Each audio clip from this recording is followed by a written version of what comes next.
Chapter 1. When historians speak of the Victorian era, much attention is often given to its streets, fashion, or industrial skyline, yet perhaps the defining feature of the period was its unprecedented wave of invention. The early 19th century in Britain was a time of profound transformation. What had once been a world dominated by handcrafted goods, slow transportation, and rudimentary domestic tools suddenly became a landscape dominated by machines, mechanized production, and innovative solutions to every conceivable problem. The age of invention was not a single event or a brief surge of creativity, it was a sustained cultural movement, driven by social change, economic opportunity, scientific curiosity, and the practical needs of an increasingly complex society.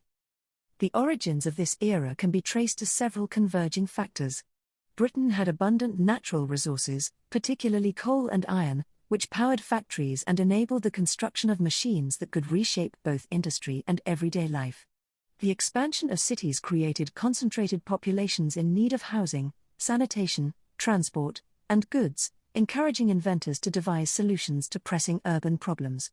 Education was spreading, literacy was increasing, and scientific knowledge was becoming more accessible through journals, public lectures, and exhibitions. A growing middle class, eager to improve its standard of living and assert its social status, provided both the audience and the market for new inventions.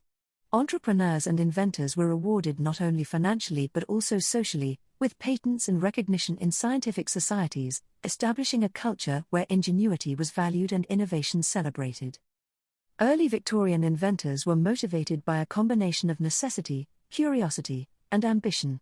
Cottage industries that had produced textiles, pottery, and metalwork by hand could no longer meet the demands of a rapidly urbanizing society. Mechanization offered speed, consistency, and scale.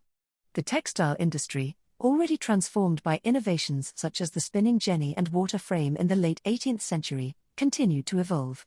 Inventors refined looms, spinning machinery, and weaving techniques, allowing for greater productivity while reducing labor costs. Steam power, applied to machinery in factories, liberated production from the constraints of water sources, enabling factories to be built in towns and near transport hubs, rather than beside rivers. Each innovation built upon the last, creating a chain reaction in which one invention stimulated the development of another. Scientific discovery underpinned the era's technological growth. Physics and chemistry provided the theoretical understanding necessary to manipulate materials, create new alloys, and harness energy.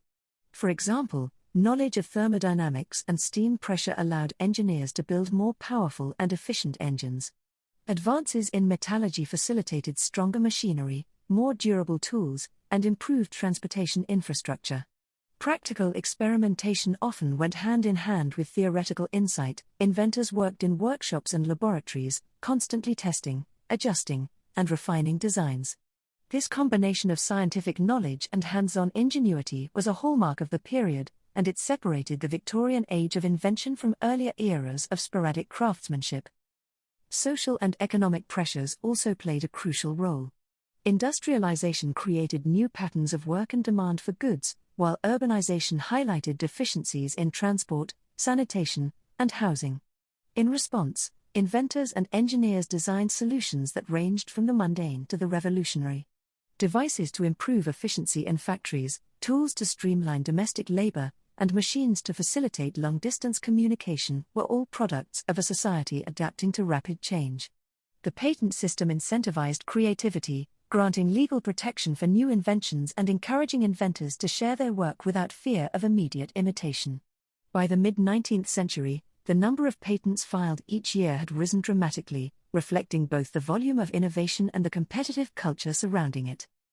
Exhibitions and public demonstrations became critical venues for showcasing invention. The Great Exhibition of 1851, held in London's Crystal Palace, exemplified the Victorian fascination with progress. It displayed machinery, textiles, instruments, and domestic innovations from Britain and around the world. Visitors could observe steam engines powering machinery, marvel at scientific instruments, and see everyday objects redesigned for efficiency and convenience. Such exhibitions were not only celebrations of technological achievement but also educational tools, spreading knowledge of new techniques, inspiring young inventors, and stimulating industrial development.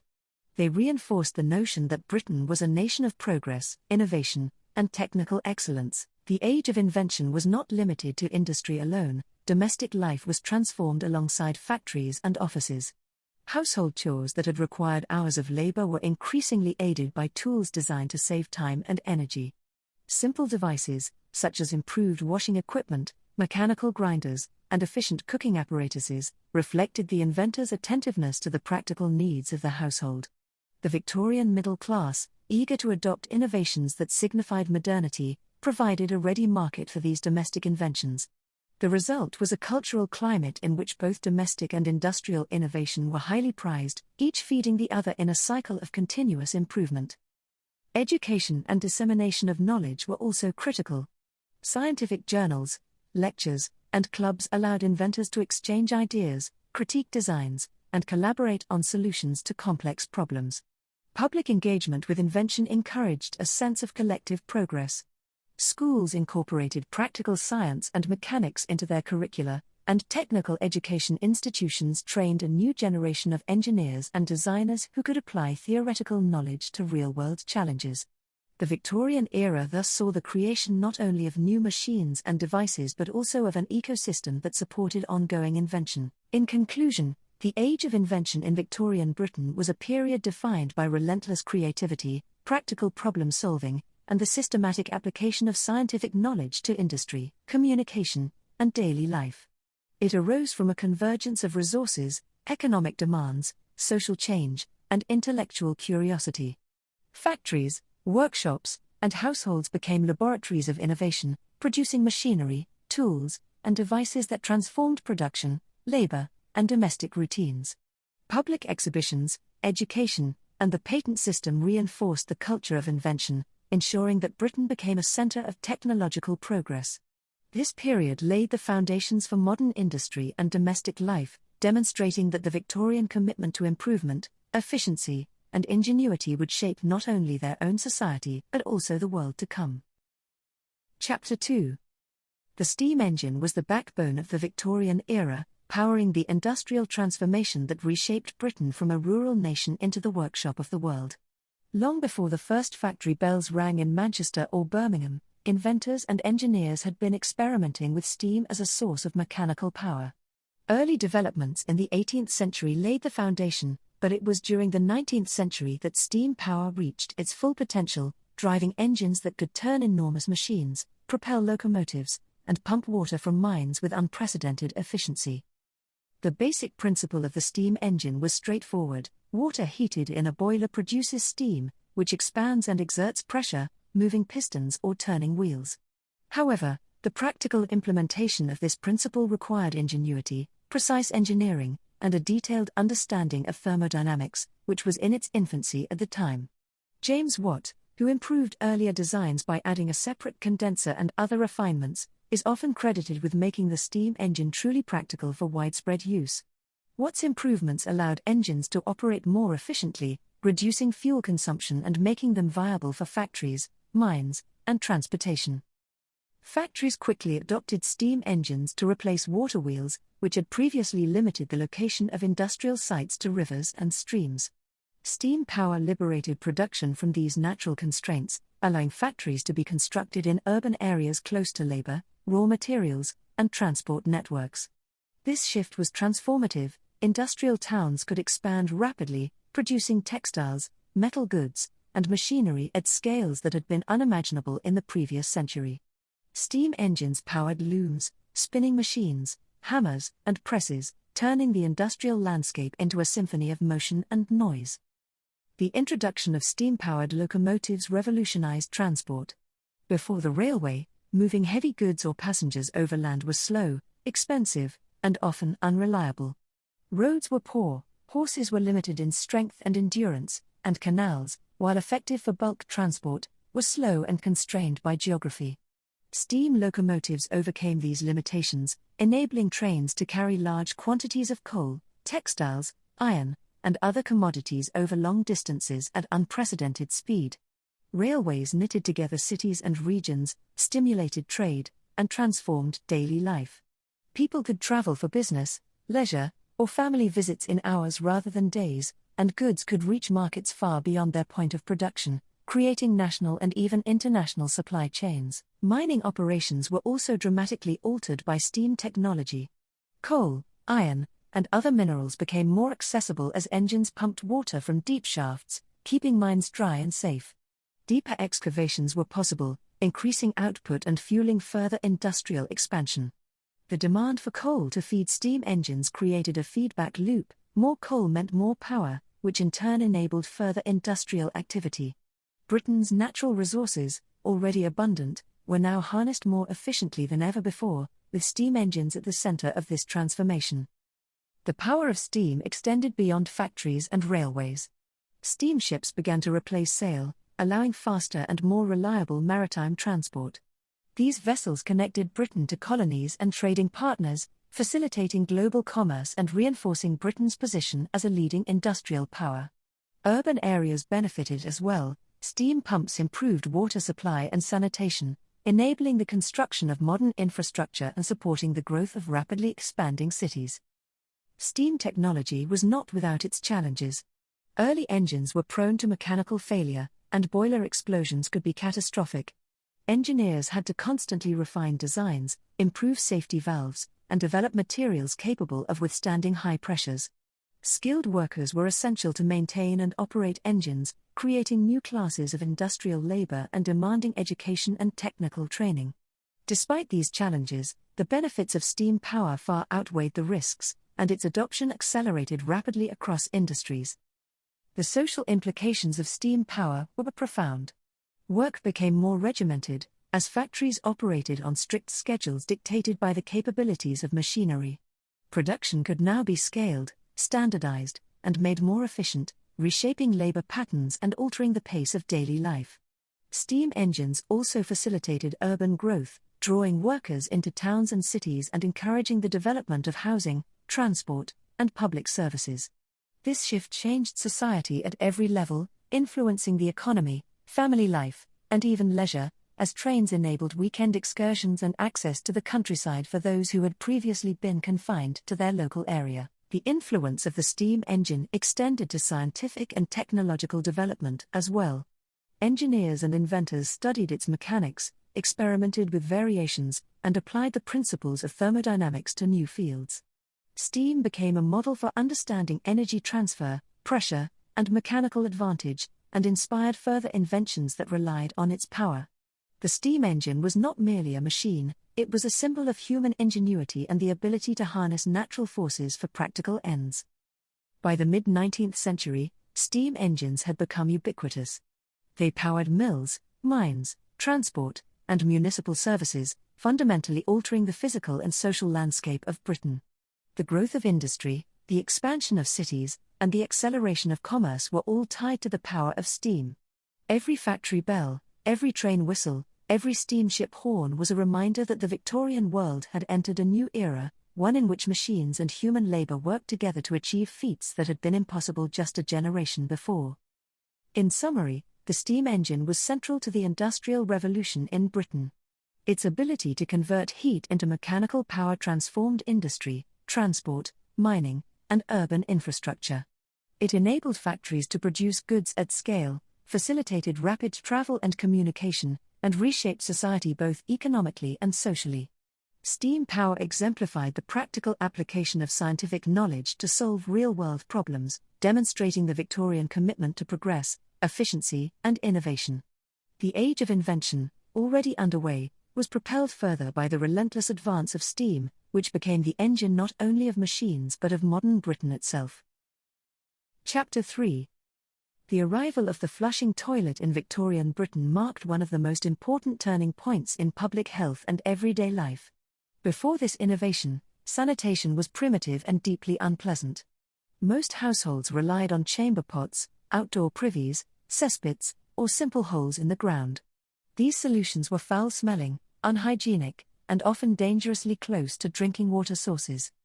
As cities like London, Manchester, and Birmingham expanded at astonishing speed, these outdated methods could no longer cope with the sheer volume of human waste.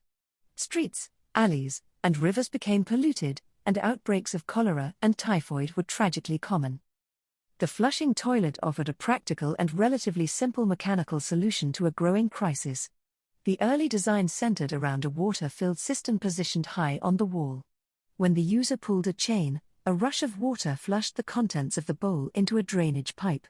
One of the most important breakthroughs was the S-bend, created by the plumber and inventor Alexander Cumming in the 1770s but widely adopted during the Victorian period. This curved section of pipe held a small amount of water after each flush, forming a seal that blocked sewer gases, one of the greatest dangers of earlier privy designs, from entering the home. This single feature transformed indoor sanitation from a risky inconvenience into a safe and practical household system. For the toilet to become truly effective, however, the invention itself wasn't enough. It required an entire network of properly engineered water supplies and underground sewers. That development came during the mid-Victorian era, particularly after the infamous Great Stink of 1858. In that summer, the River Thames, effectively London's open sewer, became so polluted that the smell overwhelmed Parliament. This crisis forced action, leading to the appointment of the brilliant engineer Sir Joseph Bazalgette. His gigantic sewer system, built beneath London, became one of the most ambitious civil engineering projects of the century. Miles of brick-lined tunnels carried waste safely away from the city, creating the essential foundation that allowed indoor flushing toilets to become widespread. At first, only wealthier households could afford indoor plumbing. These early toilets were often crafted from porcelain with elaborate designs and polished wooden seats. Many Victorian homes began to include separate water closets, a new concept that gave privacy and improved hygiene. Over the years, manufacturing improved, costs fell, and the middle class quickly adopted indoor toilets. Public buildings, railway stations, hotels, department stores, and theatres also began installing them, giving the public cleaner facilities than ever before. Flush toilets reshaped Victorian domestic life. The combination of indoor toilets, wash basins, and running water encouraged new habits of cleanliness. Bathing became more frequent, hand-washing more consistent, and the entire culture surrounding hygiene began to shift. Cleanliness became linked with morality, respectability, and good character. Newspapers, household manuals, and advertisements promoted the idea that a modern home ought to be clean, well ventilated, and equipped with proper sanitation.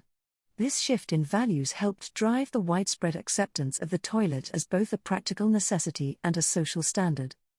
Technological refinements continued throughout the era. Manufacturers improved bowl shapes, cistern mechanisms, and water efficiency. Materials became more hygienic and less prone to cracking or leaking. The introduction of glazed porcelain improved cleanliness dramatically. The designs gradually became more compact and reliable, making installation easier even in smaller homes. Plumbing standards began to emerge, ensuring safer drainage and reducing the risk of contamination. The impact of the flushing toilet on public health cannot be overstated. By removing waste efficiently and preventing it from contaminating water supplies, the toilet played a central role in reducing deadly diseases that had plagued urban areas for generations. Mortality rates fell, life expectancy rose, and cities became safer places to live. The invention contributed directly to the decline of cholera in Britain, proving that sanitation was not just a matter of comfort but a matter of survival. Beyond practical effects, the toilet also changed attitudes toward privacy and domestic space. The idea of a private indoor room dedicated to personal hygiene was new for many Victorians. Over time, it became a mark of modern living, something every household aspired to have. Even in smaller or poorer homes, the desire for proper sanitation grew as awareness of its benefits spread. In summary, the flushing toilet represents one of the most transformative inventions of the Victorian age. Its success depended on a combination of mechanical ingenuity, the high-mounted cistern, the S-bend, and improved bowl designs, alongside major investments in water supply and sewer engineering. Together, these advancements created cleaner cities, improved public health, and set new expectations for domestic comfort. The Victorian flushing toilet laid the foundation for modern sanitation and remains one of the key reasons urban life today is safe, healthy, and sustainable. Chapter 4. The telephone was one of the most remarkable inventions of the Victorian era, fundamentally altering the way people communicated. Before its introduction, long-distance communication was slow and cumbersome. Letters could take days or weeks to arrive, and telegraphs, while faster, were limited to brief, coded messages that required specialized knowledge to send and interpret. The telephone transformed this landscape, allowing voices to travel along wires and bringing a level of immediacy and personal connection that had never before been possible. Alexander Graham Bell is widely credited with inventing the first practical telephone in 1876. His achievement built upon years of experimentation and prior inventions, yet Bell's design was the first to transmit clear, intelligible speech over a wire. His famous first words to his assistant, Thomas Watson, "Mr. Watson, come here, I want to see you," marked the beginning of a new era. The novelty of being able to hear another person's voice across a distance was astonishing to Victorians, many of whom initially regarded the device with suspicion or disbelief. Some believed it was powered by spirits or considered it unnatural, while others feared accidental electrocution. The early telephone system relied on a network of wires connecting homes, offices, and public telegraph stations. Users would lift a receiver and speak into a mouthpiece, transmitting sound through vibrations that were converted into electrical signals and sent along copper wires to the receiving end. Early devices were cumbersome, often consisting of a wooden box with a hand-cranked generator and separate earpiece, but they were functional. As the technology advanced, telephones became more reliable, and centralized exchange offices were established to connect callers to the intended recipients. These operators, often women trained in both technical skill and etiquette, played a critical role in the operation of the system, manually linking calls by plugging wires into switchboards. Businesses were among the first to adopt telephones extensively. Merchants, manufacturers, and banks quickly recognized the advantages of near-instant communication, using the telephone to coordinate shipments, confirm orders, and manage operations across cities. Factories employed telephones to transmit instructions to different departments, ensuring efficiency in production lines that relied on precision timing. The ability to communicate directly with clients or suppliers dramatically accelerated commerce, reducing delays and mistakes inherent in previous communication methods. In the domestic sphere, the telephone began to transform social interaction. Families could reach distant relatives without waiting for letters, and friends could converse across towns in real time. While initially expensive and limited to wealthier households, telephones gradually became more widespread, and public telephony booths provided access for those without private lines. This expansion contributed to a sense of interconnectedness within communities and cities, shrinking perceived distances and altering daily life. The development of the telephone also spurred improvements in related technologies. Wires, insulation, and electrical generators were refined, and engineers developed more sensitive microphones and receivers to enhance clarity. Innovations in switchboard design, call routing, and network management were implemented to handle growing volumes of traffic. The telephone was not merely a single device, it was an evolving system, requiring infrastructure, maintenance, and skilled operators to function effectively. This integration of invention, application, and management exemplified the Victorian approach to technological progress. Public perception of the telephone evolved over time. While early adopters marveled at the novelty, broader society gradually embraced it as an essential tool. Telephone networks expanded rapidly, linking urban centers and eventually rural areas, although installation in remote regions lagged due to cost and logistical challenges. The invention prompted regulatory considerations, patents, and competition among manufacturers, reflecting both the economic potential and social impact of the technology. Inventors, entrepreneurs, and engineers engaged in a dynamic environment of innovation, each contributing to improvements that increased reliability, accessibility, and practicality. The social implications of the telephone were profound. It enabled faster responses to emergencies, facilitated the coordination of public services, and allowed authorities to communicate with greater efficiency. For business, the telephone reduced delays and errors, enhancing productivity and profitability. For society at large, it fostered a new expectation that information could travel quickly, decisions could be made promptly, and human connections could span distances previously considered insurmountable. Internationally, the telephone would later form the basis of global communication networks, connecting continents and eventually linking Britain to colonies and trading partners.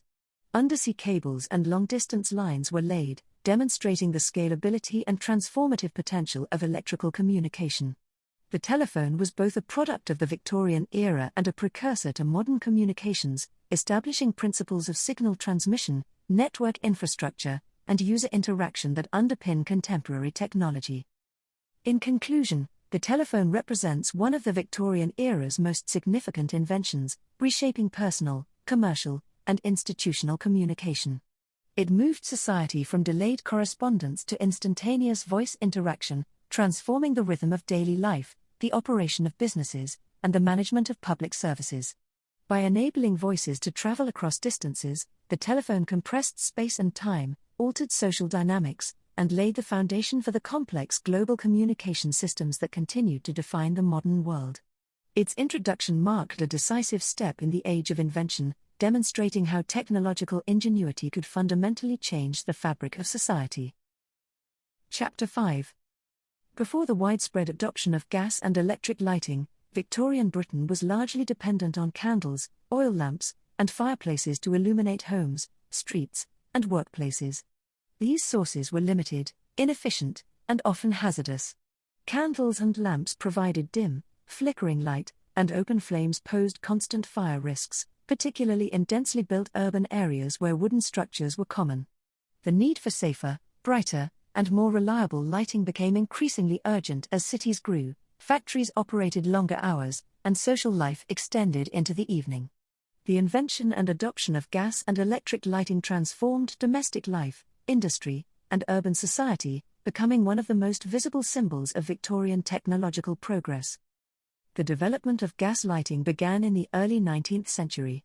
Coal gas, produced by heating coal in a sealed retort, could be piped into homes, factories, and streets to fuel burners that emitted a steady, controllable flame. The first public gas streetlights appeared in London around 1807, illuminating major thoroughfares and providing both practical benefits and a sense of civic pride. Gas lighting expanded rapidly, with private households and businesses adopting it to replace candles and oil lamps. Engineers developed networks of pipes, meters, and valves to distribute gas safely and efficiently, establishing the infrastructure required for a reliable lighting system. Gas lighting had a transformative effect on industrial operations. Factories could extend working hours into the evening, increasing production and flexibility. Offices, shops, and public buildings became more functional after dark, and the longer hours supported the growth of commerce and social activity. However, the system was not without hazards. Leaks, explosions, and carbon monoxide poisoning were risks associated with gas, requiring careful engineering, maintenance, and operational protocols. Despite these dangers, the advantages of brighter, more controllable light ensured its widespread adoption throughout the Victorian period. The arrival of electric lighting in the latter half of the 19th century marked another revolutionary step. Pioneers such as Thomas Edison and Joseph Swan developed practical incandescent bulbs that converted electricity into light, producing a steady, intense glow without open flames. Early electric lighting was initially expensive and limited to prominent public buildings, wealthy households, and commercial establishments. Nevertheless, its potential was immediately evident. It was safer, cleaner, and more reliable than gas, and it offered possibilities that gas lighting could not achieve, including instant illumination, dimming controls, and the capacity to power multiple devices from a single source. The implementation of electric lighting required substantial infrastructure. Generators, distribution networks, wiring systems, and switches were all developed to deliver electricity to homes and businesses. Engineers faced technical challenges, including regulating voltage, preventing short circuits, and insulating wires safely. Cities gradually installed public electric lighting along streets and in public spaces, improving visibility, safety, and urban aesthetics. Factories and offices benefited from brighter, more consistent light, increasing efficiency and reducing eye strain for workers, while hospitals and laboratories could operate with greater precision and accuracy under controlled illumination. Electric lighting also had profound social and cultural effects. Evening life expanded, with theaters, shops, and public venues remaining open later than previously possible. Streets became safer at night, reducing crime and accidents, and urban areas gained a sense of vibrancy and modernity. In domestic settings, households could conduct evening activities with greater comfort, facilitating reading, social gatherings, and household chores. Electric lighting became a symbol of progress and modernity, representing the Victorian commitment to innovation and improvement in both public and private life.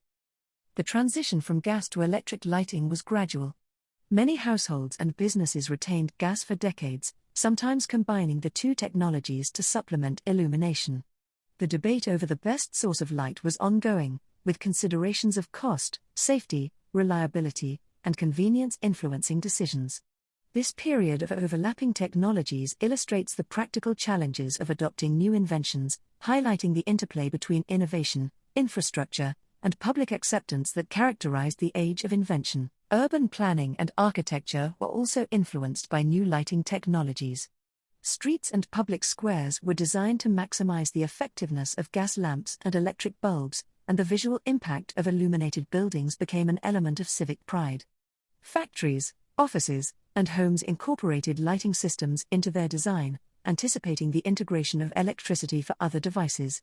Engineers, architects, and city planners worked together to ensure that lighting was functional, safe, and aesthetically pleasing, demonstrating the comprehensive influence of technological innovation on everyday life. In conclusion, gas and electric lighting transformed Victorian Britain by improving safety, extending productive hours, enhancing social life, and symbolizing the era's technological achievements.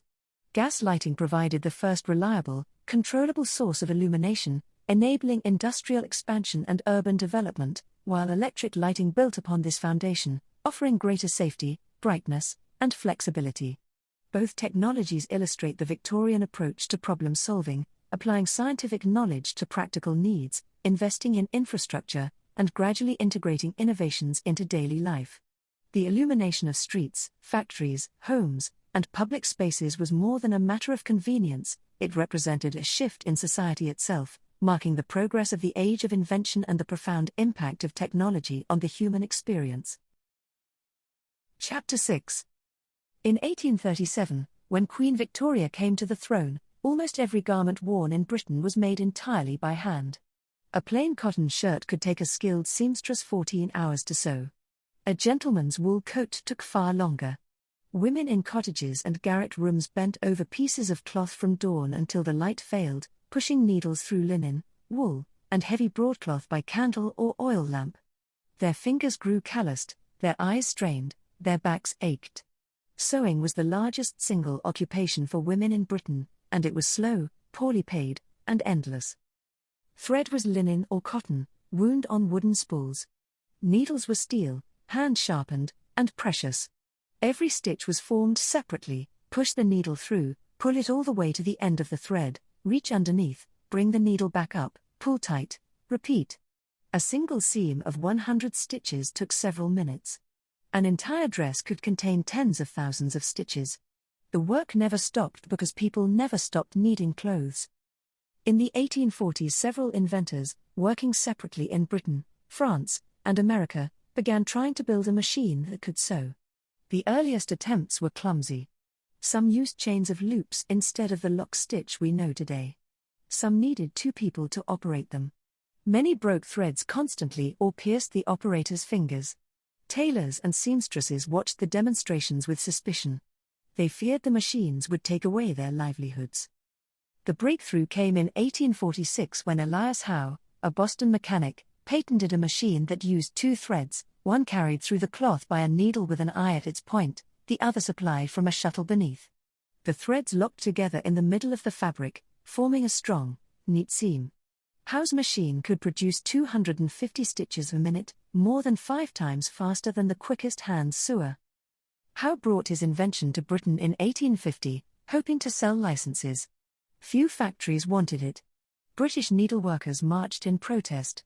Newspapers printed cartoons of starving seamstresses thrown out of work by iron monsters. The machines remained rare for several years. Then, in 1851, an American singer named Isaac Merritt Singer made small but crucial improvements. He added a foot treadle so the operator's hands were free to guide the cloth. He placed the needle vertically and gave it a continuous up and down motion. He fitted a table and a presser foot to hold the fabric flat. Most importantly, he built the machine from interchangeable parts, which made repairs simple and production cheaper. Singer machines were heavier and more expensive than earlier models, but they were also reliable. By 1856 the Singer Company had opened a factory in Glasgow, and by 1860 they were selling thousands every year. Other manufacturers followed: Wheeler and Wilson, Wilcox and Gibbs, Thomas of London, Jones of Manchester. Prices slowly fell. A good domestic machine that had cost £50 in 1855 cost less than £10 by 1870, within reach of many middle-class households. The effect spread gradually. At first only large tailoring firms and army contractors bought the new machines. Uniforms for the Crimean War were among the first garments sewn mechanically on any scale. Then ready-made clothing appeared in shops: shirts, collars, undergarments, simple dresses. For the first time ordinary people could buy clothes that had not been measured and fitted to their exact body. In homes, women who could afford a machine discovered they could finish a shirt in under 2 hours instead of a full day. They could make curtains, children's dresses, aprons, even patchwork quilts, far more quickly. Many earned extra money by taking in sewing for neighbors. The treadle became a familiar piece of furniture in parlors and kitchens, its wheel turning steadily while children did lessons nearby or the kettle boiled for tea. Hand sewing did not vanish. Fine dresses, tailored suits, embroidery, and alterations still needed human hands. But the heaviest, most repetitive work moved to machines. The average seamstress no longer had to produce every stitch herself from raw cloth to finished garment. Wages for machine operators rose above those of hand sewers. Working hours shortened slightly. Eyes and fingers suffered less. By 1901 Britain was producing hundreds of thousands of sewing machines each year. Almost every town had a shop that sold, repaired, and hired them out by the week. Instruction cards were printed in several languages for emigrants taking machines to Canada, Australia, South Africa. The gentle whir of the treadle wheel had become as ordinary as the ticking of a clock. A plain cotton shirt that had taken 14 hours in 1837 now took less than 1 hour. A coat that once needed days of labor left the factory in the same morning it was cut. Clothes became cheaper, more varied, and more plentiful than at any previous time in history. The sewing machine did not end the need for tailors and dressmakers. It simply gave them a quieter workshop, straighter seams, and a little more time in the evening to rest their hands. And in houses across Britain, long after the gas was turned low, the soft regular turning of a treadle wheel could still be heard, stitching tomorrow's clothes while the household slept.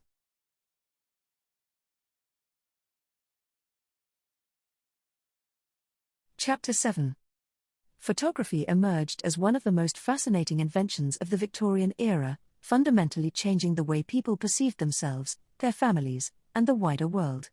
Before photography, portraits were painted by artists, a process that was time-consuming, expensive, and accessible only to the wealthy. The arrival of photography allowed for the mass production of images, providing a relatively affordable means for middle-class and even working-class families to capture likenesses, preserve memories, and document important events. This technological innovation was more than a convenience, it transformed social identity, memory, and visual culture in Victorian Britain. The earliest practical photographic processes, such as the daguerreotype, appeared in the 1830s and 1840s. These methods required careful preparation, long exposure times, and precise handling of chemicals, but they produced sharp, detailed images that amazed Victorian audiences. The daguerreotype involved sensitizing a silver-coated copper plate to light, capturing an image through exposure, and developing it with mercury vapor, a process that demanded skill and patience. Despite its complexity, the technique quickly gained popularity among the urban middle classes, who valued its ability to immortalize loved ones and special occasions. Portrait studios began appearing in cities and towns, offering professional sittings that became increasingly fashionable. Photography evolved rapidly. Processes such as the calotype, ambrotype, and later the wet collodion process allowed for multiple copies of an image, facilitating distribution and sharing. By the 1850s and 1860s, carte de visite, small, inexpensive photographic cards, became a cultural phenomenon. Families exchanged these images, celebrities and royalty were widely depicted, and collectors built albums to preserve and display photographs. Photography extended beyond portraits, documenting landscapes, architecture, social events, and industrial achievements. It became a means of recording both personal and collective memory, transforming how Victorians experienced and remembered their world. The impact of photography extended into scientific, commercial, and cultural domains. In science, photographs were used to document experiments, record astronomical phenomena, and study human and animal anatomy. Commercially, images promoted products, services, and events, creating a visual culture that was unprecedented in scale. Culturally, photography influenced fashion, social trends, and artistic expression, as people became increasingly conscious of appearance, posture, and presentation. The ability to capture and reproduce visual information with accuracy and permanence introduced new ways of thinking about reality, representation, and documentation. Photography was also socially transformative. For the first time, working-class families could obtain affordable images, giving rise to a democratization of visual culture. Photographs preserved the appearance of loved ones who lived far apart, celebrated milestones, and provided tangible connections across distance. In urban areas, studios offered ready access to professional services, and itinerant photographers traveled to rural communities, capturing images of people and places previously undocumented. The medium thus contributed to both personal memory and historical record, creating a rich archive of Victorian life. Technological challenges accompanied the growth of photography. Early cameras were bulky, lenses were delicate, and exposure times were lengthy. Photographers needed a combination of scientific knowledge, artistic sensibility, and technical skill to produce successful images. The chemistry involved in developing photographs required precision, as small errors could ruin an image. Innovations in camera design, lens technology, and chemical processes gradually improved speed, quality, and accessibility, making photography increasingly practical for a wider population. By the late Victorian period, photographic studios and amateur photography flourished, establishing the medium as a permanent fixture in society. The influence of photography extended to the dissemination of information and the shaping of public opinion. Newspapers, magazines, and illustrated journals began incorporating photographs to accompany stories, making news more immediate, compelling, and visually engaging. Images of events, disasters, and notable individuals reached audiences who previously relied solely on written descriptions. This visual dimension changed how Victorians understood current events, enhanced literacy in visual interpretation, and established a precedent for modern media. Photography also altered perceptions of identity and memory. Being photographed required individuals to consider posture, dress, and expression, reflecting societal norms, class distinctions, and personal aspirations. Formal studio portraits emphasized propriety, dignity, and social status, while candid and outdoor images offered glimpses into daily life and leisure activities. Photographs became markers of time, capturing transient moments and preserving them for posterity, establishing a new relationship between the present, memory, and posterity. In conclusion, the invention of photography profoundly influenced Victorian society, transforming personal memory, social identity, and visual culture. By making images accessible, reproducible, and permanent, photography allowed individuals and families to preserve likenesses, document events, and participate in the growing visual world. Beyond its domestic and social applications, photography shaped science, commerce, media, and cultural expression, reflecting the broader technological, economic, and social transformations of the Victorian era. It stands as a testament to the ingenuity of the age of invention, offering a tangible link between the past and the present, and enabling modern generations to glimpse the lives, appearances, and experiences of people who lived nearly 2 centuries ago. Chapter 8. The bicycle boom of the Victorian era was more than a fad, it was a cultural and technological phenomenon that reshaped leisure, transportation, and social life. In the early 19th century, personal transport for the average person was limited. Horses were expensive to maintain, carriages were largely restricted to the wealthy, and walking was often the only practical option for most people. The invention and popularization of the bicycle offered a relatively affordable, efficient, and independent mode of transport, giving ordinary Victorians a new sense of mobility, freedom, and adventure. Early bicycles, often called velocipedes or bone shakers due to their rough ride over cobblestone streets, were rudimentary machines with wooden frames and iron-rimmed wheels. Riding these early models required skill, balance, and considerable effort. Despite their limitations, they captured the imagination of enthusiasts, prompting further innovation. Inventors experimented with different designs, leading to the development of the penny farthing, characterized by a large front wheel and smaller rear wheel.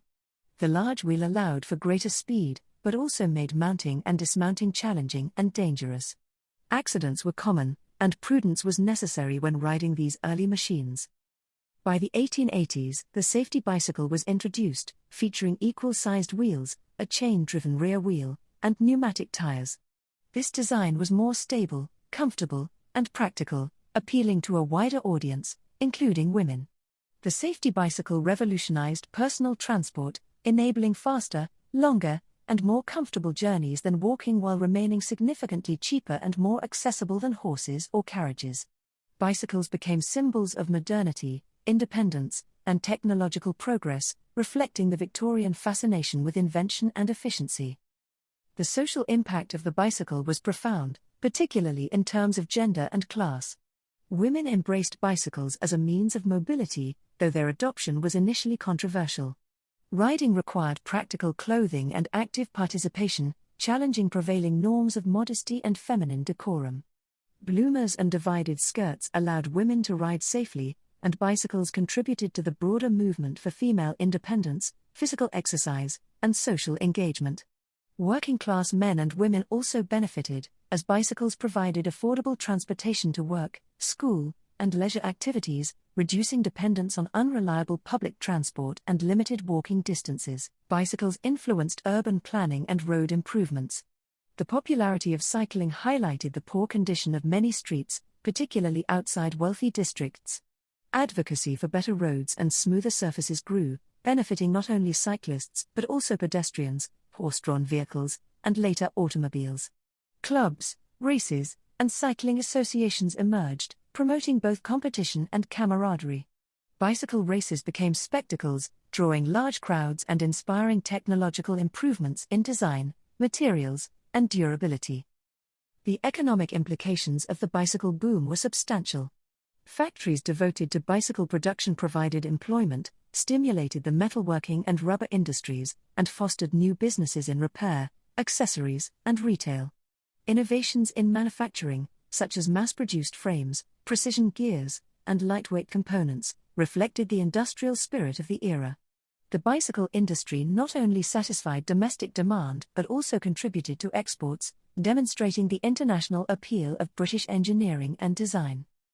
Leisure and recreation were transformed by bicycles.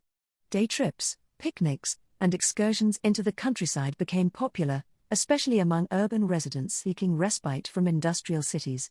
Bicycles allowed individuals and families to travel further than previously feasible, exploring new landscapes, visiting friends, or attending social events with greater ease. This expansion of mobility contributed to a sense of freedom, adventure, and personal autonomy that had been previously inaccessible to many people. Bicycles also intersected with broader technological developments. Innovations in materials, gears, and mechanics influenced subsequent transportation technologies, including motorcycles and automobiles. The principles of chain drives, wheel construction, and mechanical efficiency pioneered in bicycles informed engineering design across multiple industries. Cycling clubs and societies became hubs of experimentation, discussion, and innovation, reflecting the Victorian ethos of curiosity, ingenuity, and practical application. Culturally, bicycles influenced fashion, etiquette, and social norms. Riders had to navigate crowded streets, respect pedestrian spaces, and negotiate social expectations. Clothing adapted to mobility, resulting in practical yet respectable attire, while manuals and guides advised on proper cycling behavior. Bicycles became a metaphor for modernity, speed, and independence, appearing in literature, art, and popular culture. Their presence in everyday life reshaped routines, relationships, and perceptions of space and time. In conclusion, the bicycle boom was a defining feature of Victorian life, combining technological innovation with social transformation. Bicycles provided affordable mobility, challenged traditional gender norms, promoted physical activity, and stimulated industry. They influenced urban planning, leisure culture, and international trade, while inspiring broader technological developments. By making transportation accessible, efficient, and enjoyable, the bicycle contributed to the democratization of mobility and the reimagining of daily life. As a symbol of independence, progress, and modernity, the bicycle encapsulates the spirit of the age of invention, leaving a legacy that continues to shape how people move, explore, and experience the world. Chapter 9. The typewriter was one of the most revolutionary inventions of the Victorian era, transforming not only the world of work but also the very nature of communication. Before its introduction, all documents, letters, and records had to be written by hand, a laborious, time-consuming process prone to errors, inconsistent handwriting, and legibility issues. The typewriter offered a mechanical solution, a machine capable of producing uniform, legible text quickly and efficiently, dramatically increasing productivity and standardizing written communication across offices, businesses, and institutions. Early typewriters appeared in the 1860s and 1870s, with inventors experimenting with various designs, keyboard layouts, and typing mechanisms. Christopher Latham Scholes, an American inventor, is often credited with creating the first commercially successful model in the early 1870s, which eventually became the Remington standard. This machine introduced the QWERTY keyboard layout, designed to reduce mechanical jams by spacing commonly used letters apart, a layout that persists to this day. The typewriter's design balanced mechanical ingenuity with practicality, allowing users to produce clean, consistent text without specialized skills beyond learning the keyboard. The impact of the typewriter on business was immediate and profound. Offices that had previously relied on clerks painstakingly copying documents by hand could now process letters, invoices, and reports far more efficiently. The speed and legibility of typed documents reduced errors, facilitated record-keeping, and streamlined communication both within and between organizations. As businesses expanded, the demand for skilled typists grew, leading to the professionalization of clerical work and the emergence of office management as a recognized field. Secretarial schools began offering training, particularly for women, creating new employment opportunities and contributing to the early stages of female workforce participation outside domestic roles.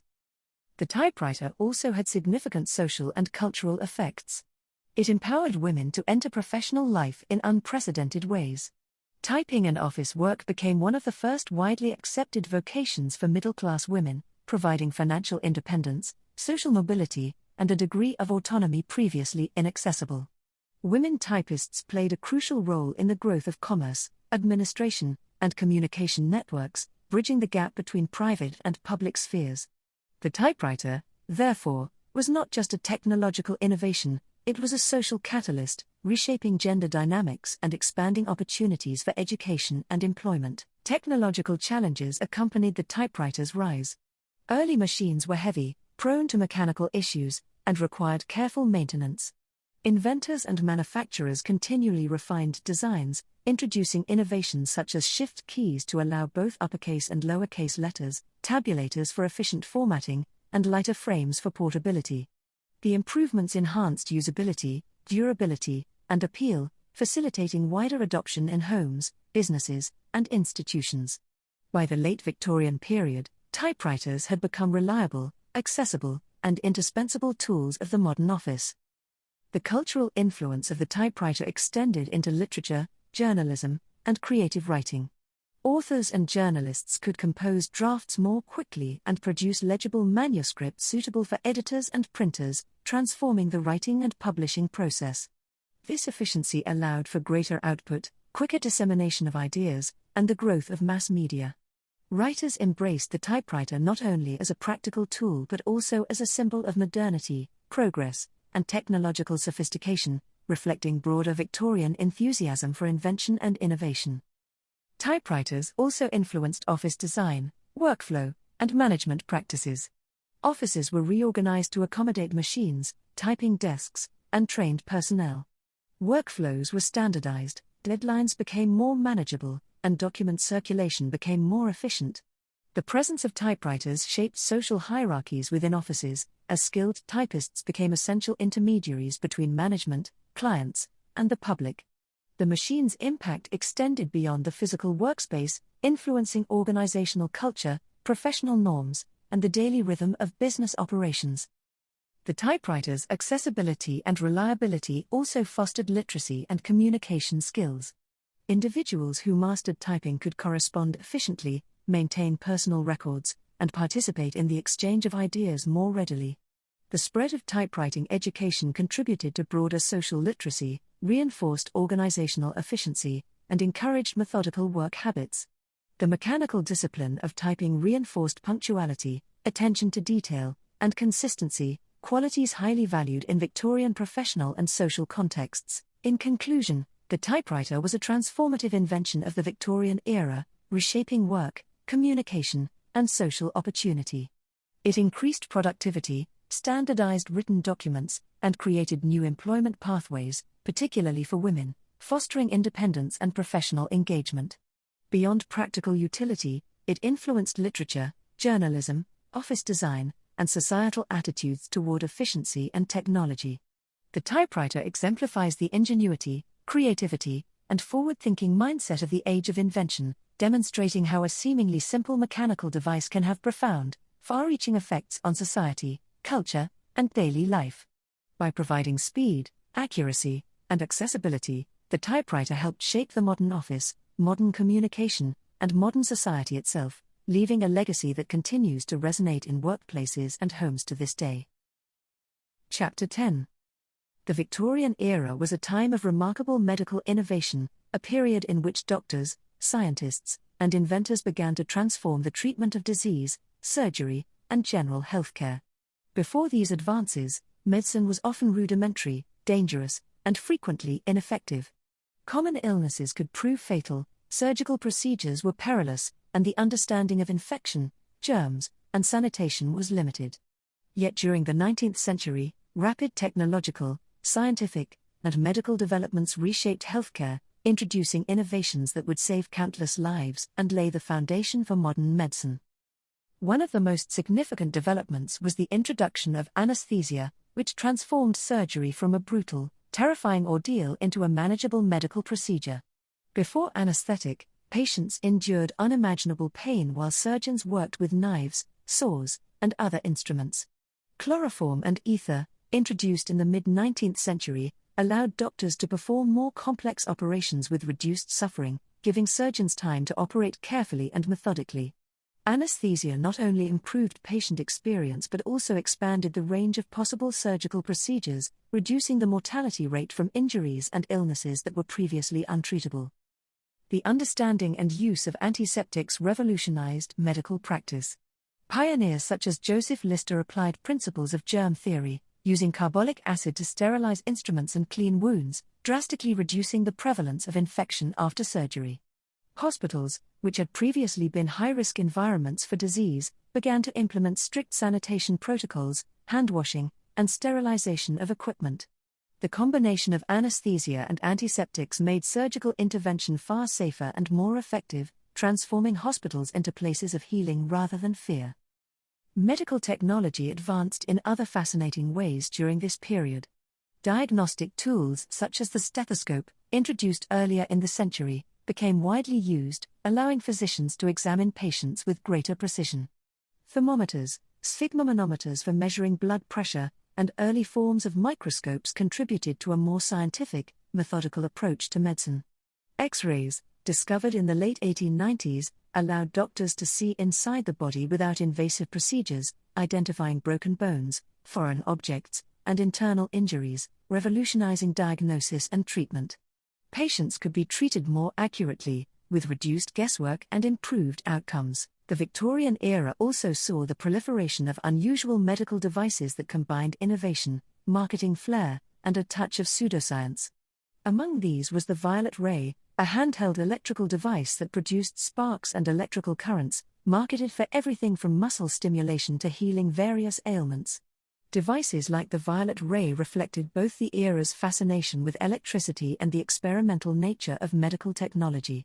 Although modern medicine has largely dismissed these gadgets as quackery, they illustrate the era's blend of scientific curiosity, ingenuity, and the desire to harness new technologies for health and wellness. For Victorians, electricity was both magical and medical, a mysterious force that promised to invigorate the body and restore vitality.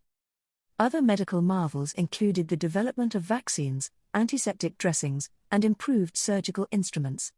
Vaccination campaigns against diseases like smallpox dramatically reduced mortality, while advances in surgical steel, scalpels, and suturing materials allowed for more precise and safer procedures. Hospitals increasingly became centers for innovation, training, and experimentation, attracting skilled practitioners who pushed the boundaries of what was possible. The expansion of medical knowledge was complemented by public health initiatives, including improved sanitation, water supply, and housing, reducing the prevalence of epidemic diseases. Medical literature and public awareness also expanded. Journals, manuals, and textbooks disseminated new techniques and discoveries, allowing physicians across the country to adopt best practices. Medical societies and conferences promoted the exchange of ideas, standardizing treatment protocols and fostering collaboration.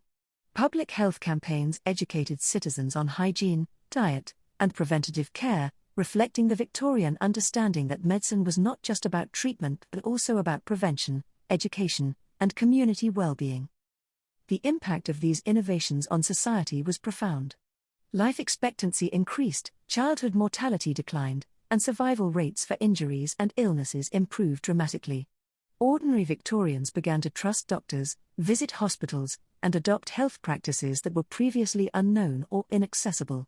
The professionalization of medicine elevated the status of doctors, surgeons, and nurses, while innovations in healthcare infrastructure, hospitals, clinics, and laboratories transformed both urban and rural communities. In conclusion, the Victorian era was a period of extraordinary medical progress, marked by discoveries, inventions, and practices that saved lives and advanced scientific understanding. Anesthesia, antiseptics, X-rays, vaccination, and innovative, but sometimes eccentric, devices like the violet ray exemplified the era's inventive spirit. Medicine became more precise, scientific, and effective, improving health, longevity, and quality of life. These medical marvels reflect the ingenuity, curiosity, and determination of the age of invention, demonstrating how Victorian society embraced technology, experimentation, and knowledge to confront some of life's most pressing challenges. The legacy of these innovations continues to influence modern medicine, reminding us that even in an age of mystery, experimentation and progress go hand in hand. Chapter 11. The Victorian era is often remembered for its grand inventions, industrial expansion, and sweeping social changes, but some of the most transformative innovations were those that quietly reshaped everyday domestic life. While factories, steam engines, and telegraphs altered the world outside the home, a revolution of a different kind was unfolding within it. Victorian households, once defined by heavy manual labor and time-consuming chores, gradually began to adopt devices and conveniences that promised cleanliness, efficiency, and improved comfort.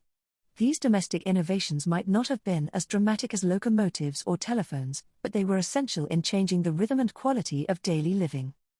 Perhaps one of the most influential inventions was the safety match. Before its introduction, lighting a fire or lamp required either flint and steel or the use of highly unstable early matches, often coated in white phosphorus. These early versions were difficult to ignite, dangerous to store, and hazardous to health, with exposure causing severe medical problems for factory workers. The arrival of the safety match in the mid-19th century transformed a simple but essential task. By using red phosphorus and redesigning the chemical composition, manufacturers created a match that ignited reliably when struck on a prepared surface, without the toxic risks of earlier designs. This innovation made it easier for households to light candles, stoves, and early gas lamps, bringing a level of convenience and safety that Victorians quickly embraced.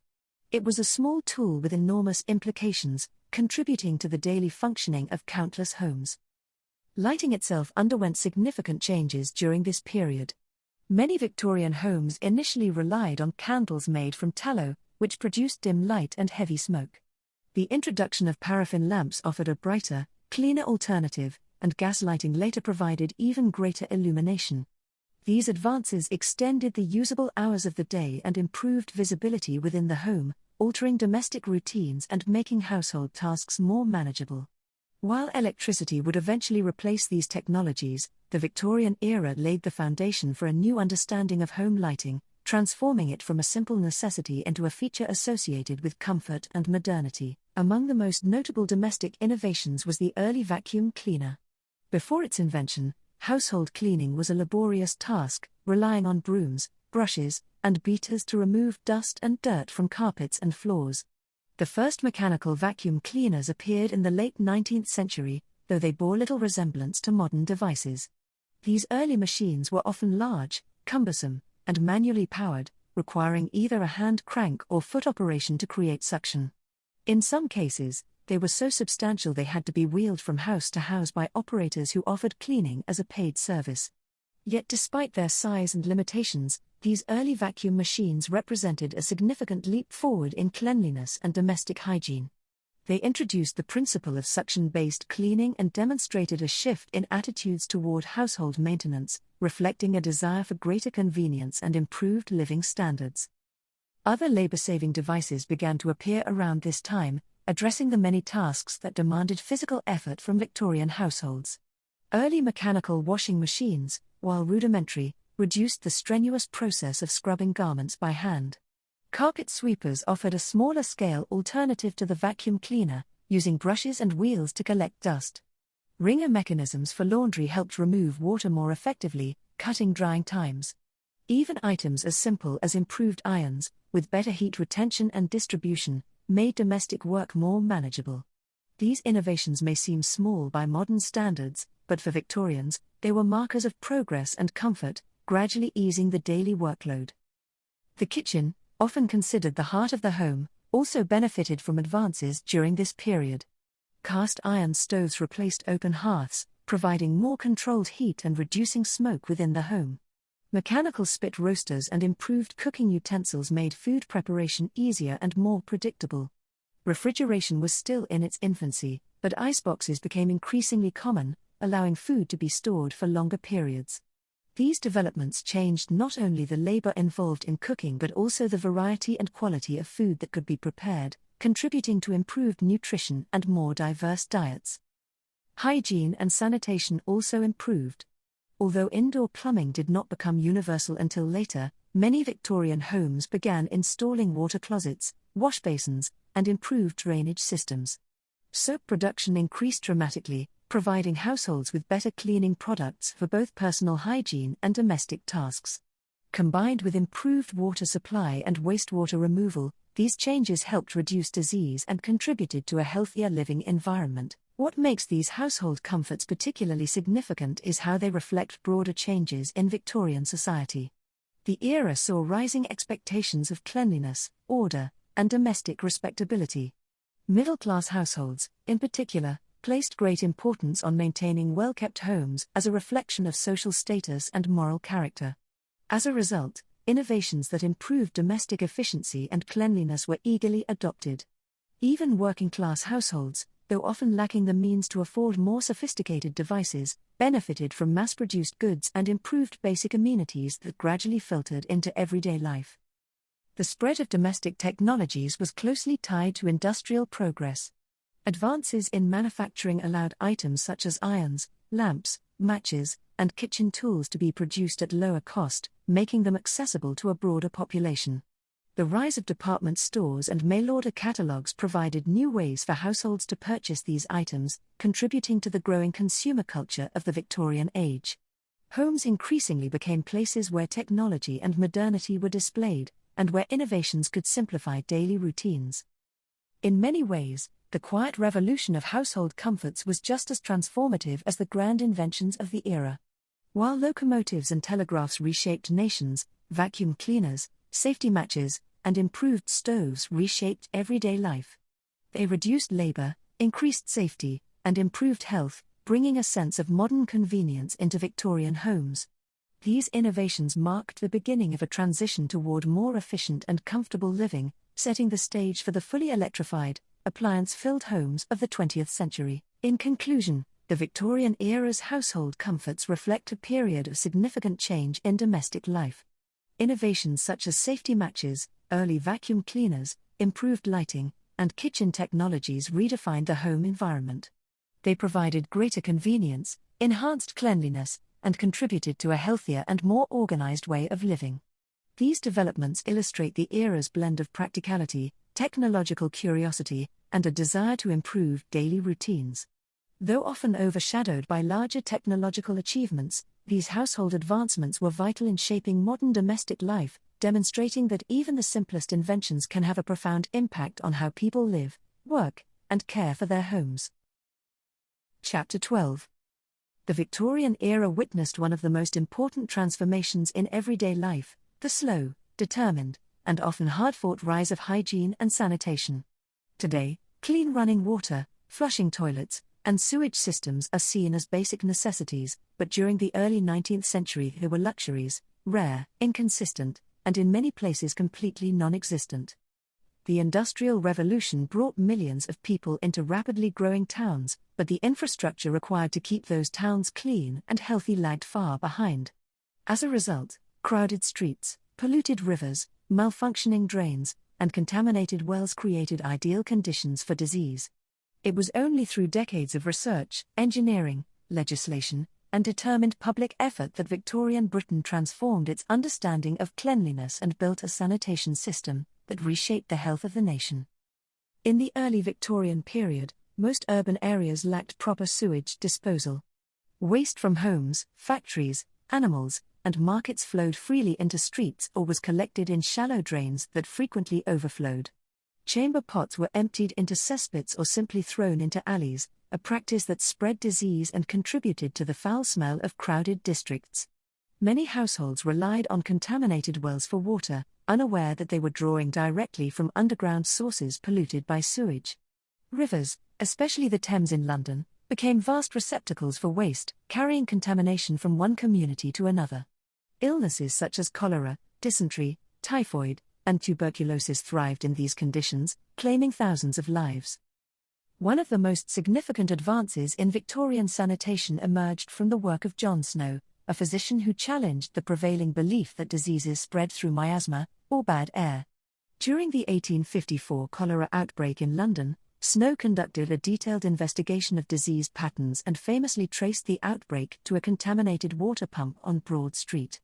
His evidence demonstrated that cholera was waterborne, not airborne, marking a turning point in public health.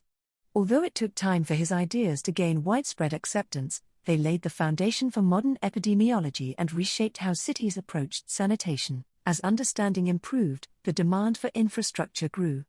Engineers such as Joseph Bazalgette took on the monumental task of redesigning cities to improve public hygiene. Bazalgette's work on London's sewer system in the 1860s remains one of the most ambitious engineering projects in British history. He designed a network of underground sewers, pumping stations, and embankments that redirected waste away from the city and into treatment systems.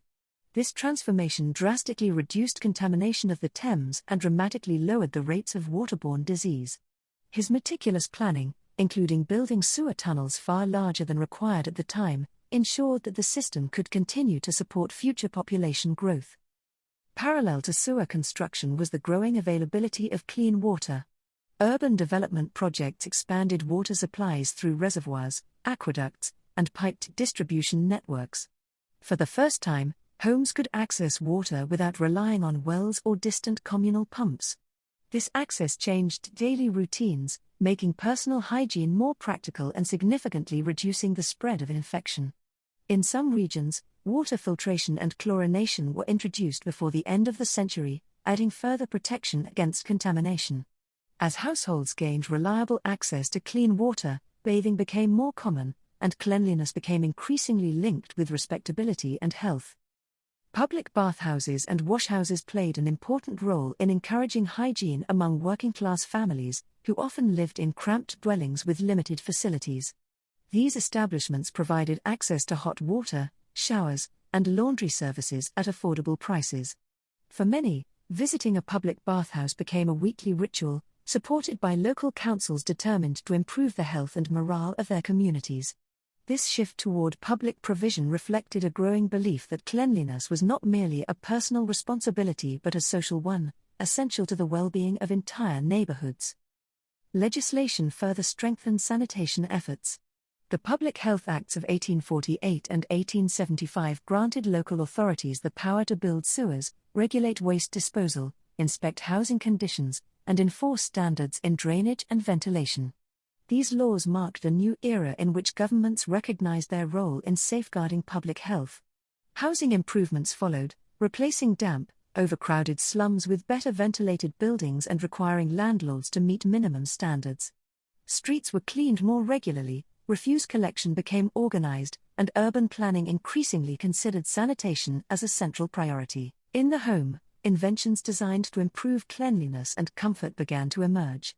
The flushing toilet became more reliable and widespread as ventilation, siphoning, and water supply systems improved. Early designs had often been troublesome, leaking gases and causing blockages, but enhanced engineering made them safer and more practical. Indoor plumbing gradually spread to middle and working-class homes, marking a significant shift in daily convenience. Soap production increased, driven by new manufacturing techniques that made it cheaper and easier to obtain. Personal grooming, washing, and laundry became more regular practices as hygiene gained cultural importance. Education also played a crucial role. Pamphlets, school lessons, and public campaigns encouraged hand-washing, household cleaning, and proper food storage. Medical professionals promoted the importance of hygiene in preventing disease, and households began to adopt practices that were once viewed as unnecessary or burdensome. Cleanliness became associated not only with health but also with moral character, respectability, and modernity. These changing attitudes reinforced the practical improvements in sanitation, creating a culture that valued hygiene as a central element of everyday life. Despite the progress, challenges remained throughout the century. Rural areas often lagged behind urban centers, lacking access to the large-scale infrastructure that cities could build. Poor communities still faced overcrowding, limited resources, and inadequate facilities. Nevertheless, by the end of the Victorian era, the foundations of modern public health were firmly established. Diseases that had once devastated populations became more manageable, life expectancy increased, and communities grew cleaner and healthier. The transformation of hygiene and sanitation during the Victorian era is one of the most significant developments in British social history. It reshaped environments, improved health outcomes, and set new standards for public responsibility and personal care. Through engineering ingenuity, scientific discovery, government action, and cultural change, Victorian Britain laid the groundwork for the systems we rely on today. The shift from polluted streets and contaminated water to organized sewage networks and clean urban spaces marked the beginning of a healthier, more modern society, proof that progress in cleanliness can change not only individual lives but the entire structure of a nation. Chapter 13. The late Victorian era introduced many inventions that reshaped daily life, but few were as strange, mesmerizing, or utterly revolutionary as the machines that could capture sound itself. For most of human history, sound was temporary. A voice existed only for the moment it was spoken. A song lived only for the length of the performance. A speech carried only as far as the nearest listener. Once a word was spoken, it vanished forever. Then, in the closing years of the 19th century, something astonishing happened.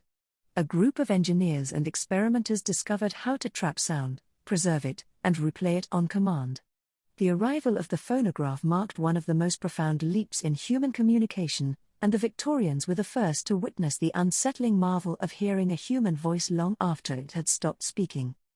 When Thomas Edison revealed his phonograph in 1877, it seemed to many observers as though the man had summoned a ghost. The early device was surprisingly simple in appearance: a rotating cylinder wrapped in tinfoil, a stylus attached to a diaphragm, and a hand crank to keep it all moving.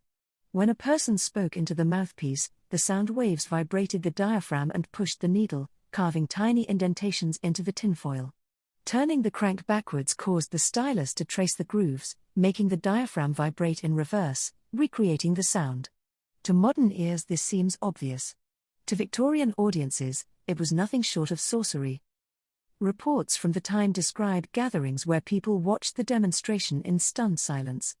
The machine would sit on a table, plain and mechanical, until Edison leaned forward and spoke into it. Then someone else would turn the handle and the cylinder would begin to rotate. Moments later, a thin, metallic voice emerged, Edison's own words, played back without his lips moving. Some listeners gasped. Others instinctively stepped backward. One woman fainted. For a society raised on the belief that the human voice was inseparable from the human soul, hearing it preserved in metal was unsettling. Yet curiosity quickly overtook fear. The Victorians were a people fascinated by progress, and once the novelty settled, they wanted to understand the limits of this new invention. Could it record music? Could it capture the sound of nature? Could it preserve messages for the future?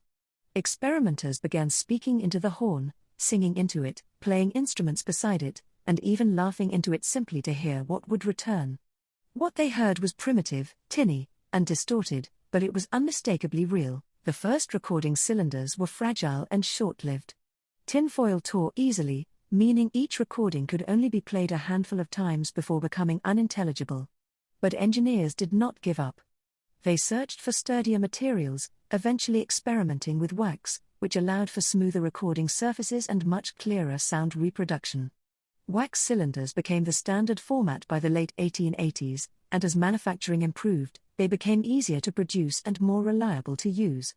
The phonograph was no longer a demonstration device, it was becoming a practical tool. Victorian households with means soon began purchasing phonographs not just for entertainment, but for documentation.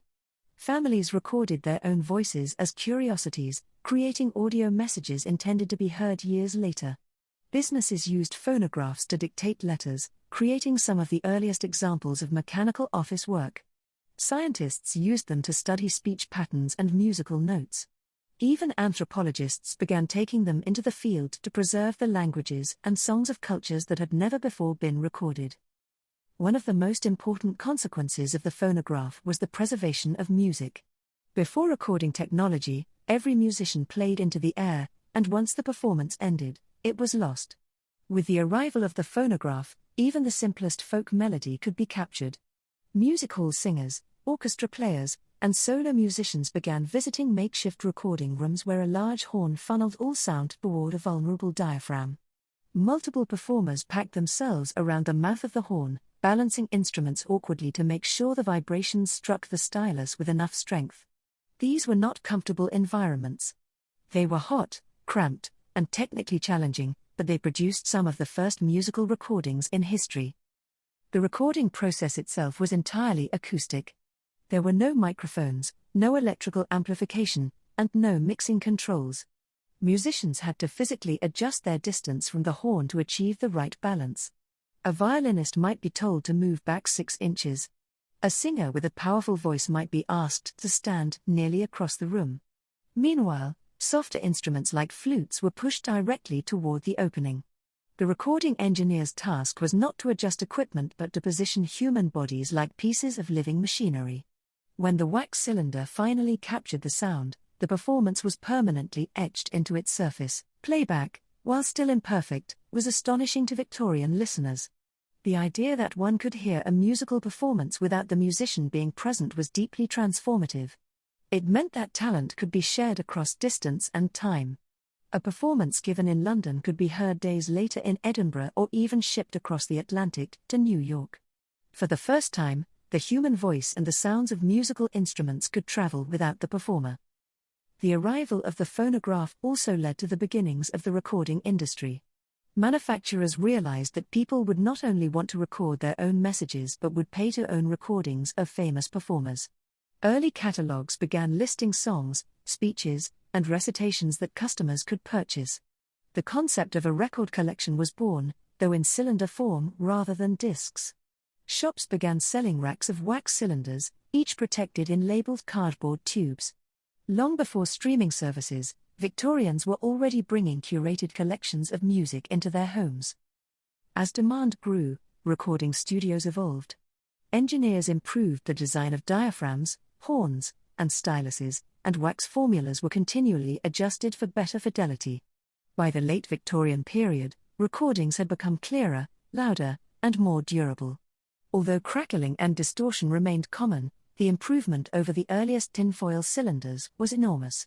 People could finally sit in their parlors and listen to a recognizable voice singing or speaking, transported from another place and another moment in time. Perhaps the most significant impact of early recording technology was cultural rather than technical. For the first time, The world was shifting from an entirely live experience of sound to one that could be preserved and replayed. This changed the nature of memory. It changed the expectations of entertainment. It changed the way people understood communication. And it laid the foundation for everything that would follow: radio, vinyl records, magnetic tape, digital audio, and the entire modern world of recorded sound. The Victorians did not yet know how far this invention would lead. They only knew they were witnessing something extraordinary, the moment when sound ceased to be temporary. The phonograph was the beginning of a new age, one in which the human voice could outlive the speaker, a song could outlive the performer, and a moment could be captured forever. Victorian recording machines were crude and mechanical, but they opened the door to one of humanity's most powerful technologies, one that would shape culture, communication, and memory for generations to come. Chapter 14. Victorian Britain is often remembered for smokestacks, factories, locomotives, and the grand sweep of technological progress, but hidden beneath the dramatic inventions were countless smaller devices, little marvels designed to make everyday life easier, quicker, cleaner, or simply less of a burden. These conveniences rarely make the front page of history books, yet they quietly transformed domestic life. While the phonograph and telephone dazzled crowds, these everyday gadgets quietly marched into homes and reshaped the rhythms of ordinary living in ways equally significant. To understand the Victorian era fully, one must look not only at the great machines but at the humble objects that filled drawers, cupboards, parlors, and workplaces. Victorian households, especially middle-class ones, were increasingly fascinated by efficiency. As industrialization sped up the world outside, people sought to bring that same sense of improvement into the home. Manufacturing advancements allowed inventors to create consumer goods cheaply and in large quantities, which meant that new gadgets could spread widely and quickly. A trip through a Victorian home reveals a treasure trove of tools and devices representing the era's blend of practicality, curiosity, and the firm belief that almost any task could be improved with the right mechanism. One of the most striking changes came in the kitchen. Cooking had always been labor-intensive and time-consuming, but Victorian innovators believed they could streamline even the simplest tasks. Butter churns were redesigned with improved crank mechanisms, allowing households to produce butter more quickly and consistently. Meat mincers became a staple gadget, enabling cooks to process meat at home rather than relying solely on butchers. Egg beaters, once a purely manual task requiring strong wrists and patience, evolved into hand-cranked devices that whipped eggs in seconds. For Victorian cooks accustomed to whisking endlessly with a fork, these gadgets felt almost miraculous. Even boiling water became easier. The introduction of the instant kettle, a metal vessel designed to heat water quickly over a stove, helped fuel the nation's love for tea. Victorian kitchens also saw the rise of improved can openers. Canned food was new and exciting, but the earliest tin cans were sealed like miniature iron coffins. Early attempts to open them involved chisels, mallets, and a surprising amount of danger. Then came the ingenious lever-based can opener, small enough to fit in a drawer yet strong enough to cut through heavy metal. It was one of the first widely recognized kitchen gadgets in modern history. Laundry, one of the most dreaded tasks of Victorian womanhood, also benefited from gadgetry. Mechanical wringers with paired rollers allowed clothes to be fed through and squeezed dry with a single crank. Washboards were redesigned for better scrubbing surfaces, made of zinc or glass rather than rough wood. Some households even acquired early hand-powered washing machines, barrel-like devices that sloshed clothes around using paddles. Though crude compared to later electric models, they saved enormous time and energy. Laundry day, which once devoured entire hours if not days, became far more manageable thanks to these compact inventions. Personal grooming also underwent a quiet revolution. Hairbrushes were mass-produced with improved bristle arrangements, offering more effective brushing in fewer strokes. Metal safety razors emerged, although late in the era, reducing the danger of shaving with the traditional straight razor. Curling tongs, heated over lamps or stoves, allowed women to add stylish curls to their hair at home rather than relying on a professional. Toothbrushes became more standardized, thanks to molded handles and consistent bristle placement.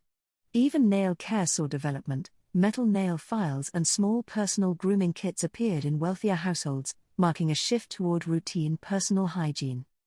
Writing, reading, and everyday desk work were transformed by small yet ingenious aids. Letter openers, some simple and others ornate, became essential tools in an era when letter writing was the chief form of long-distance communication. Paperweights kept important documents from blowing away in drafty Victorian homes. Mechanical pencil sharpeners, though basic, offered more consistency than the haphazard knife sharpening of earlier generations. Perhaps most revolutionary was the metal clip, an early form of the paper clip that allowed pages to be held together neatly. Victorians took enormous pride in orderly offices, and these gadgets contributed to a sense of organization that matched the era's business-minded spirit. Even lighting spawned its own array of convenience gadgets. Oil lamps and candles had long dominated the home, but Victorians improved them dramatically. Adjustable wick mechanisms allowed people to brighten or dim the room with a simple turn. Chimney cleaners kept glass lamp covers clear of soot. Lamp lighters, with telescopic handles, made reaching wall-mounted fixtures easier. In wealthier homes, early gas lighting accessories emerged, providing tools to manage valves, extinguish flames safely, and maintain the pipes. Gadgets were becoming as important as the light sources themselves. Cleaning also transformed. The era introduced coal scuttles with special scoops to prevent ash spilling across the floor. Improved dustpans were shaped to collect dirt more efficiently. Handheld brushes were sold in sets, one for sweeping table crumbs, one for curtains, one for fireplaces. Some households even purchased early carpet sweepers, non-electric forerunners of vacuum cleaners, that used rotating brushes to collect dust. The Victorian desire for respectability meant that cleanliness became a moral expectation, and gadgets that helped achieve it were eagerly adopted. Entertainment enjoyed its share of convenience items. Folding stereoscopes allowed families to view 3D photographs from anywhere in the home. Decks of playing cards were mass-produced cheaply thanks to improved printing, making card games a universal pastime. Mechanical toys, tin birds that flapped, wind-up dancers that spun, and miniature trains that rolled across tabletops, brought industrial-age wonder to children and adults alike. These were the small indulgences of an age delighted by novelty. In traveling, Victorians embraced portability. Pocket watches, though invented earlier, became more accessible through mass production. Folding travel irons, designed to be heated over a small flame, allowed travelers to press clothing on the go. Collapsible cups made of metal rings stacked neatly into compact cylinders. Even portable writing sets became popular, containing ink, pens, sealing wax, and paper in a tidy arrangement. These gadgets reflected both Victorian mobility and the pride people took in presenting themselves well, whether at home or abroad. Many Victorian gadgets focused on safety. The safety match, for example, was one of the most transformative inventions of the age. By moving the dangerous chemicals away from the match head and onto a special striking surface on the box, manufacturers made everyday fire lighting far safer. Candle guards prevented flames from catching curtains or clothing. Baby gates, surprisingly modern in design, were used to keep infants away from fireplace hazards. Chimney cowls stopped soot from blowing back into the home. These small devices saved lives without drawing attention to themselves. Some gadgets were simply delightfully eccentric. The era produced nutmeg grinders shaped like miniature mills, sugar cutters designed to break up rock-hard sugar loaves, and glove stretchers intended to keep fine ladies' gloves from shrinking after washing. There were moustache guards fitted to teacups so that gentlemen could drink without soaking their facial hair. There were portable fans, folding parasols, mechanical spice mills, retractable tape measures made of fabric, and even early devices resembling modern lint rollers. What united all these gadgets was the Victorian belief that progress could, indeed should, touch every aspect of life. No task was too small to improve. If boiling water could be faster, drying clothes easier, grooming smoother, writing neater, or travel more convenient, then someone somewhere in Britain was determined to invent the tool that made it happen. These small innovations did not carry the dramatic weight of locomotives or telegraphs, yet they changed daily routines in quiet, powerful ways. They freed time. They reduced strain. They made homes more efficient and more comfortable. They brought the Industrial Revolution into the personal sphere, into kitchens, bedrooms, workshops, and parlors. In the end, these everyday Victorian gadgets represent something deeper, the moment in history when ordinary people began expecting life to become easier year by year, device by device. It was the beginning of the consumer age, an age in which small inventions matter just as much as the great ones, because they shape the texture of daily living. Victorian Britain loved grand machines, but it was the little gadgets, the clever, convenient, often overlooked creations, that quietly transformed what it meant to run a household, travel the world, work efficiently, and enjoy modern comforts.